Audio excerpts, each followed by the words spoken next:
بسم اللہ الرحمن الرحیم۔ اسلام کے بہادر ترین مجاہد رسول اللہ صلی اللہ علیہ وسلم کے چچا اور شہیدوں کے سردار، آج ہم سنیں گے حضرت حمزہ رضی اللہ تعالی عنہ کی شہادت کا وہ المناک واقعہ جو رہتی دنیا تک مسلمانوں کے دلوں کو جھنجھوڑتا رہے گا۔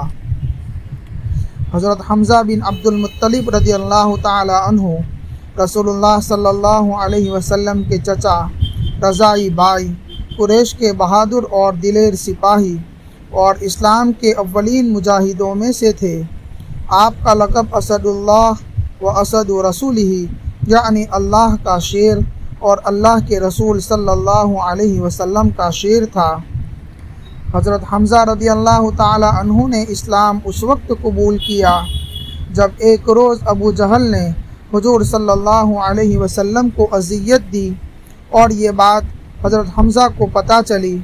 غیرت، وفاداری اور خاندانی حمیت سے لبریز ہو کر آپ نے سیدھا خانہ کعبہ میں جا کر ابو جہل کے سر پر کمان دے ماری اور اعلان کیا، کیا تم محمد صلی اللہ علیہ وسلم کو اذیت دیتے ہو؟ سن لو، میں بھی ان کے دین پر ہوں۔ یہ اسلام کے لیے بہت بڑی فتح تھی اور حضرت حمزہ رضی اللہ تعالی عنہ کا اسلام قبول کرنا مسلمانوں کے لیے باعث قوت بنا۔ غزوہ احد 3 ہجری میں ہوا۔ قریش مکہ بدر کی شکست کا بدلہ لینے کے لیے مدینہ پر چڑھ آئے تھے۔ جنگ شروع ہوئی تو حضرت حمزہ رضی اللہ تعالی عنہ میدان جنگ میں خوب بہادری سے لڑے۔ وہ مشرکوں کی صفوں کو چیرتے چلے جا رہے تھے۔ ان کے ہاتھوں کئی قریشی سردار واصل جہنم ہوئے، لیکن ان کے دشمن، خاص طور پر ہندہ بنت عتبہ جو حضرت حمزہ کے ہاتھوں اپنے رشتہ دار کی موت کا بدلہ لینا چاہتی تھی، اس نے غلام وحشی بن حرب کو انعام کا لالچ دے کر حضرت حمزہ کو قتل کرنے کے لیے تیار کیا۔ وحشی حبشی تھا، نیزہ پھینکنے میں ماہر تھا۔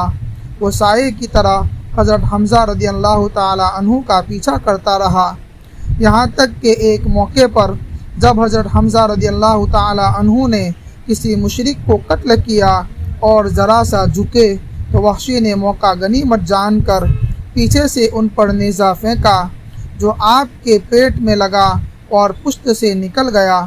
حضرت حمزہ رضی اللہ تعالی عنہ وہیں گر کر شہید ہو گئے۔ انا للہ و انا الیہ راجعون۔ شہادت کے بعد بھی دشمنوں کا ظلم ختم نہ ہوا۔ ہندہ بنت عتبہ نے ان کے جسم مبارک کی بے حرمتی کی، آپ کا سینہ چاک کر کے کلیجہ نکالا، چبایا مگر نگل نہ سکی، تھوک دیا۔ اس بے حرمتی نے رسول اللہ صلی اللہ علیہ وسلم کو انتہائی رنجیدہ کیا۔ جب جنگ کے بعد حضور صلی اللہ علیہ وسلم میدان میں تشریف لائے اور شہداء کو دیکھا تو حضرت حمزہ رضی اللہ تعالی عنہ کی نعش دیکھ کر شدید غم میں ڈوب گئے۔ آپ صلی اللہ علیہ وسلم نے فرمایا، میں نے کبھی کسی کی لاش سے اتنا صدمہ نہیں اٹھایا جتنا حمزہ کی لاش سے ہوا ہے۔ آپ صلی اللہ علیہ وسلم نے خود حضرت حمزہ رضی اللہ تعالی عنہ کو غسل دیا، ان کا جنازہ پڑھا اور فرمایا، حمزہ شہیدوں کے سردار ہے۔ آپ کی قبر جبل احد کے میدان میں ہے۔ آپ کی شہادت کو قرآن نے بھی بیان کیا، وَلَا تَحْسَبَنَّ الَّذِينَ قُتِلُوا فِي سَبِيلِ اللَّهِ أَمْوَاتًا بَلْ أَحْيَاءٌ عِندَ رَبِّهِمْ يُرْزَقُونَ۔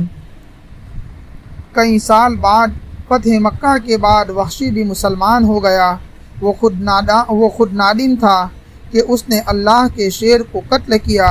رسول اللہ صلی اللہ علیہ وسلم نے اسے معاف تو فرما دیا، لیکن فرمایا، میں تمہیں دیکھنا پسند نہیں کرتا کیونکہ تمہیں دیکھ کر مجھے حمزہ یاد آتے ہیں۔ حضرت حمزہ کی زندگی ہمیں جرأت، حق پسندی اور قربانی کا درس دیتی ہے۔ ان کی شہادت ہمیں یاد دلاتی ہے کہ اسلام کی بنیاد قربانیوں پر ہے۔ وہ ہمیشہ شہیدوں کے سردار کے طور پر یاد کیے جاتے رہیں گے۔ حضرت حمزہ رضی اللہ تعالی عنہ کی شہادت صرف ایک فرد کی قربانی نہیں تھی، بلکہ یہ اسلام کی عظمت اور حق کی سربلندی کی وہ مثال ہے جو رہتی دنیا تک یاد رکھی جائے گی۔ اگر آپ کو یہ ویڈیو پسند آئی ہو تو اسے ضرور شیئر کریں اور ہمارے چینل کو سبسکرائب کر کے اسلام کی سنہری تاریخ سے جڑے رہیں۔ وعلیکم السلام۔